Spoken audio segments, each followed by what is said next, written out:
Etwas zum Schmunzeln und Lachen. Zwei junge Polizisten. Na, was soll's gibt, man darf's nicht glauben, wenn's auch nicht selber unterkam. Der nächste vor ins Zillertal, da stehen zwei Polizisten auf einmal. Sie tun heute Fahrzeug kontrollieren und alles, was falsch ist, registrieren. Sie holen ins Außer, nach der Reihe. So haben sie ausgesucht, ihre drei. Von mir kommt der aus England drum. Und weil ich halt gern zugeschaut habe, wie es mit dem Sir verhandelt haben, mach ich mir gleich einen Reim draus zusammen.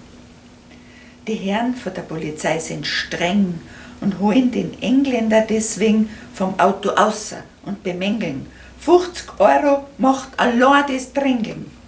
Das Lenkrad auf der falschen Seite, das sieht man ja von Weitem. Das macht 100 € noch dazu. Da kommt was zusammen, mein lieber Bub. Die Nummern da für Göbuch malen. Für das werden sie 30 € zahlen. Die Polizisten sind entsetzt. Wer die Verkehrsordnung verletzt, muss blechen. Das steht einmal fest. Drum war's für sie das allerbest, sie zahlten die Strafe gleich.